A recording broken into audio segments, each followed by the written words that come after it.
Assalamualaikum warahmatullahi wabarakatuh. Bismillah, alhamdulillah, wassalatu wassalamu ala rasulillah, la hawla wa la quwwata illa billah, amma ba'd. Puji syukur kepada Allah subhanahu wa ta'ala atas semua limpahan karunia nikmatnya. Salawat serta salam mari kita selalu haturkan kepada Nabi kita Muhammad sallallahu alaihi wasallam. Mudah-mudahan kita mendapatkan syafaat beliau hingga yaumul akhir. Amin ya rabbal alamin. Para bapak, ibu dan jamaah sekalian, salah satu keistimewaan dari Islam adalah mempunyai tanah yang disucikan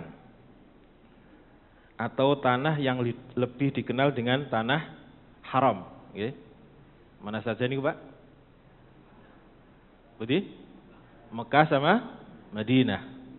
Dulu mana diharamkannya Mekah sama Madinah? Mekah dulu Pak. Okay. Sebab yang mengharamkan Mekah itu adalah Nabi Ibrahim alaihissalam. Sementara yang mengharamkan Madinah adalah Nabi Muhammad sallallahu alaihi wasallam. Nah, kota ini kemudian lebih dikenal dengan kota Haramain atau dua kota yang diharamkan, Haramain. Alasannya apa? Alasannya apa? Kota ini disebut dengan tanah haram. Alasannya adalah karena Allah Subhanahu wa taala mensucikan keduanya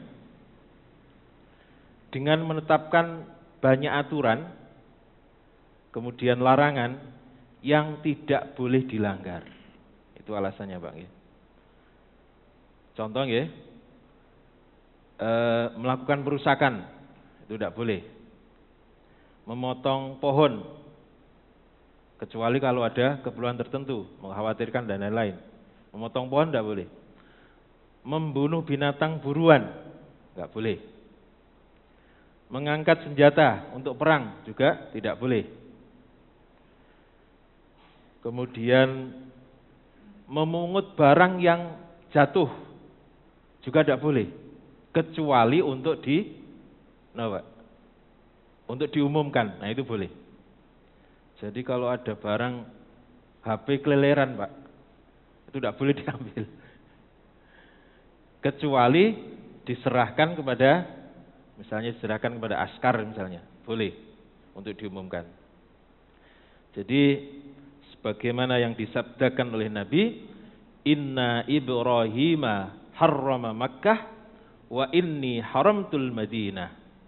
Bahwa sesungguhnya Ibrahim telah menjadikan Makkah sebagai tanah haram dan sesungguhnya aku menjadikan Madinah sebagai tanah haram.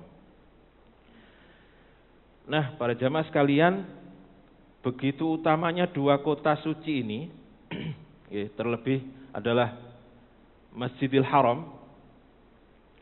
Orang kafir tidak boleh memasuki kawasan ini, terutama Masjidil Haram. Sebab sudah ditentukan oleh Allah Subhanahu wa taala dalam surat At-Taubah. Ya ayyuhalladzina amanu innamal musyrikuna najasun fala yaqrabul Masjidal Haram ba'da 'amihim hadza. Wahai orang-orang yang beriman, innamal musyrikuna, sesungguhnya orang-orang musyrik, najasun, najis Pak. Najis dalam hal bukan badannya tapi hatinya.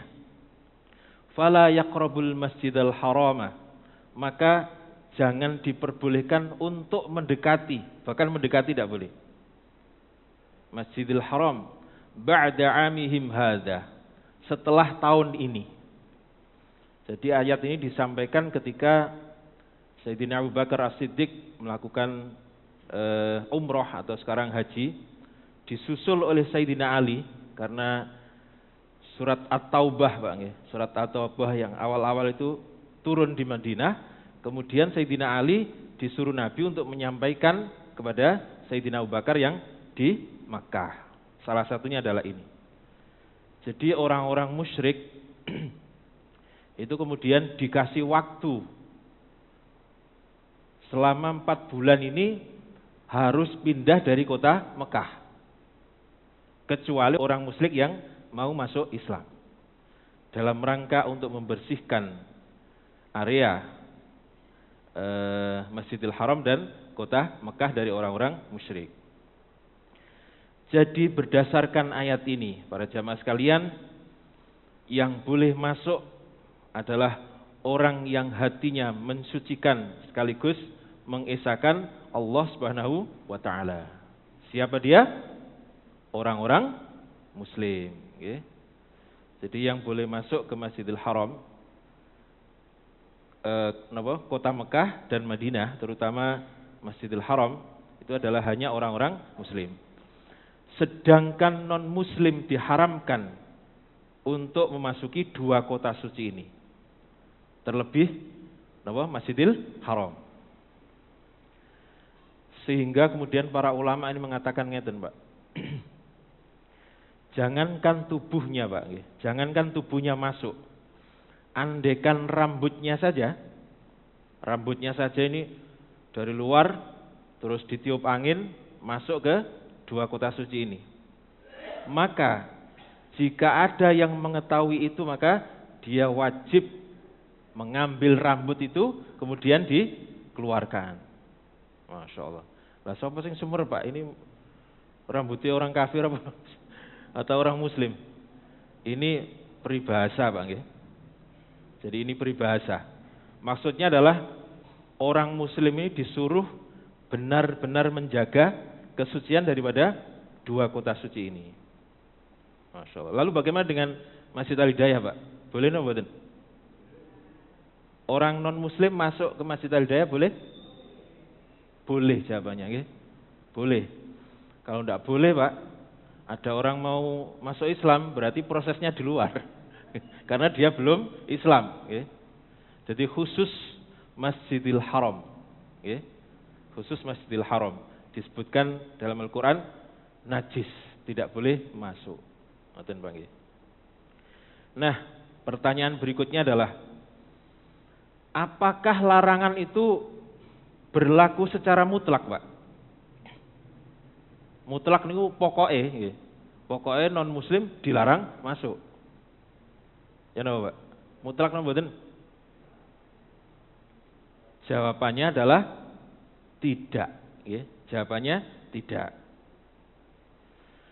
Jadi sejak zaman Nabi kita Muhammad sallallahu alaihi wasallam, ini Mekah ditetapkan sebagai tempat yang hanya diperuntukkan bagi mereka yang beriman dan datang untuk beribadah kepada Allah Subhanahu wa taala. Selain itu, pembatasan ini juga untuk menjaga kekhusyuan jamaah dalam menjalankan ibadah tanpa gangguan. Bayangkan, Pak, andekan Mekah Madinah itu non muslim boleh masuk, makanya seperti tempat wisata, Pak. Seperti Candi Borobudur itu. Candi Borobudur kan miliknya orang Buddha, Pak. Tapi dibuka sebagai tempat wisata. Orang non-Buddha boleh masuk. Sehingga menjadi tempat wisata. Nah, Mekah Madinah jadikan tempat wisata. Yo haji, umroh itu terganggu, Pak. Salah satu alasannya adalah supaya jamaah tidak terganggu. Nah, berdasarkan alasan ini, maka larangan itu tidak bersifat mutlak. Maksudnya masih ada celah yang memperbolehkan. Misalnya, Pak, suatu saat Masjidil Haram ini ingin merenovasi, Pak, renovasi bangunan. Maka diperlukan tenaga ahli. Dan ternyata orang yang dipandang ahli itu adalah orang non-muslim. Maka dalam kondisi seperti ini diperbolehkan orang non-muslim masuk ke Masjidil Haram. Bisa dipahami, Pak, ya? Seperti kisah daripada seorang mu'alaf namanya Stephen Indrabirowo yang dikenal dengan Ko Stephen. Ada yang tahu, Pak, siapa nih? Enggak kenal, nggih? Oh, enggak kenal, nggih. Nah, Ko Stephen ini Pak nggih. Ini orang Indonesia, turunan Chinese, nggih. Ini mengislamkan 300-an orang Pak di Masjidil Haram, bayangkan. Berarti ada sekitar 300-an orang non muslim yang kerja di sana Pak. Jadi pekerja dari Cina Pak, di tahun 2007. Ada 300-an pekerja Cina. Nah, sekarang kita mengenal dulu siapa Ko Stephen ini. Jadi Ko Stephen ini pendiri Mu'alaf Center Indonesia. Jadi ketuanya Pak. Waktu COVID kemarin Pak, ya, tahun 2000-an ya, 2019 sampai 2000-an. Jadi di saat COVID kemarin itu Ko Stephen ini menjual seluruh asetnya, kemudian terkumpul dana 19 miliar. Dana itu kemudian disumbangkan seluruhnya untuk penanganan COVID. Bayangkan Pak. Ini orang mu'alaf ini Pak, orang Cina. Kemudian dia sama keluarganya ngontrak Pak. Ada yang berani seperti itu? Masya Allah. Ada yang berani Pak.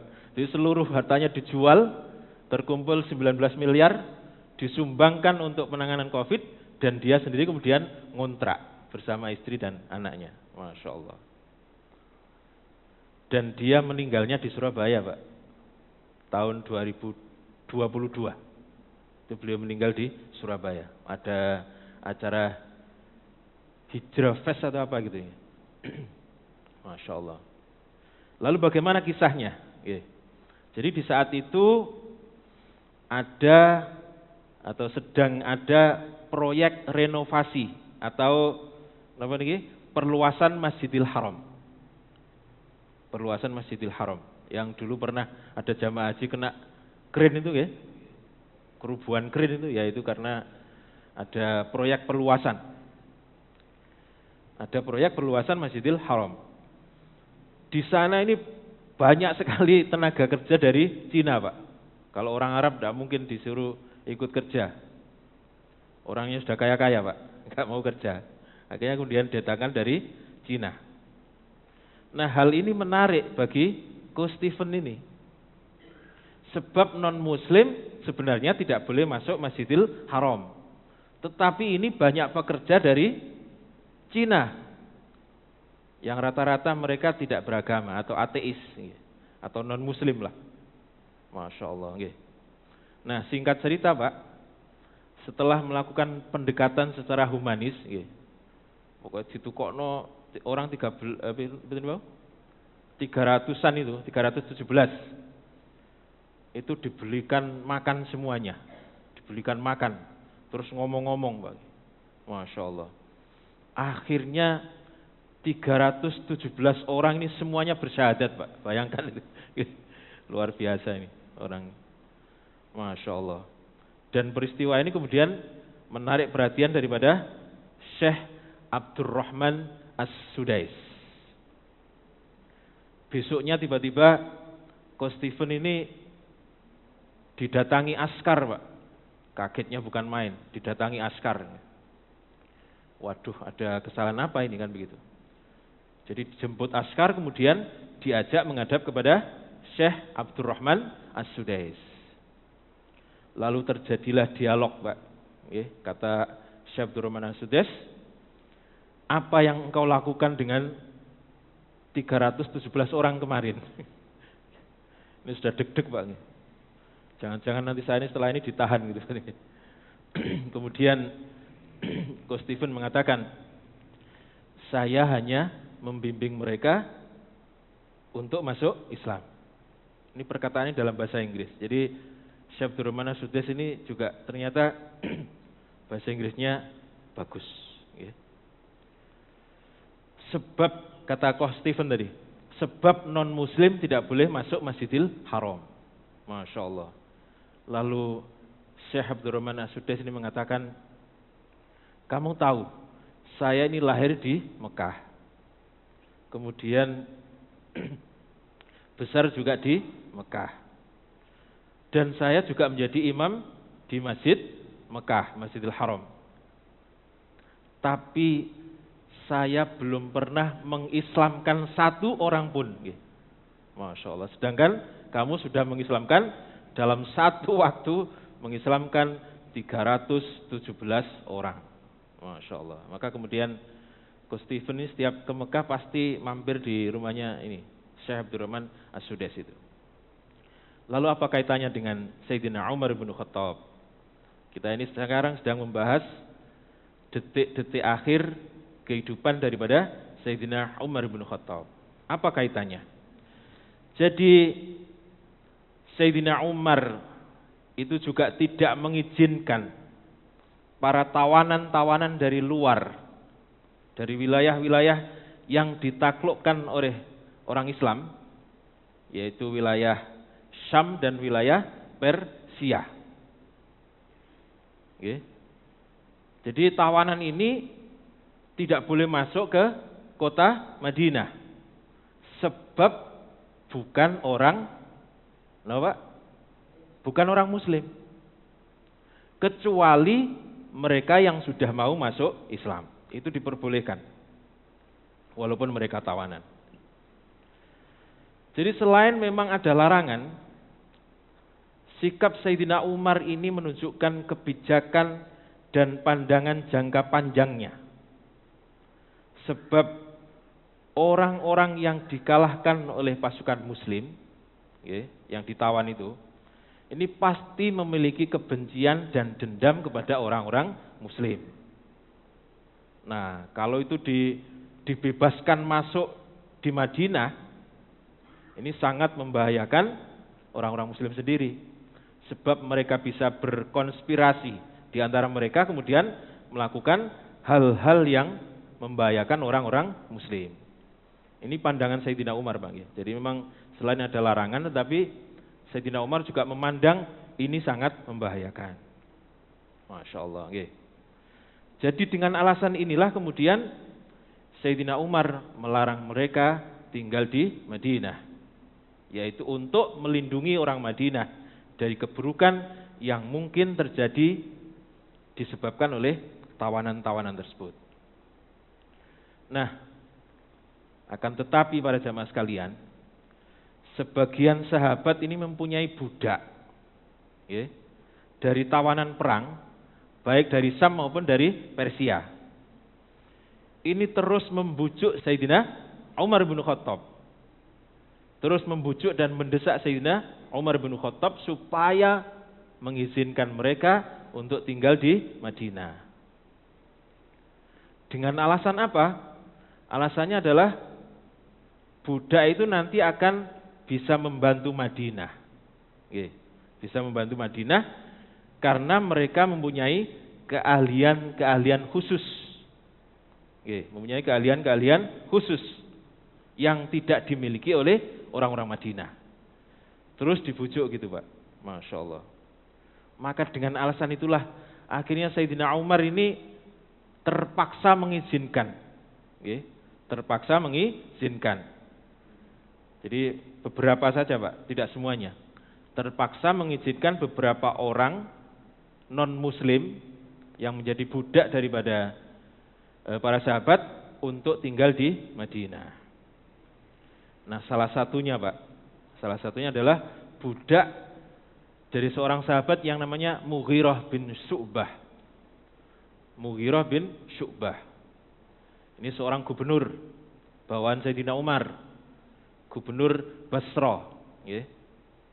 Budak ini berasal dari seorang tentara Persia yang dikalahkan di perang Qadisiyah. Masih ingat ya Qadisiyah? Jadi dia ini seorang tentara yang dikalahkan di Qadisiyah, yang mempunyai keahlian dalam hal arsitektur bangunan. Nah, ini bayangkan, Pak. Mempunyai keahlian dalam hal arsitektur bangunan.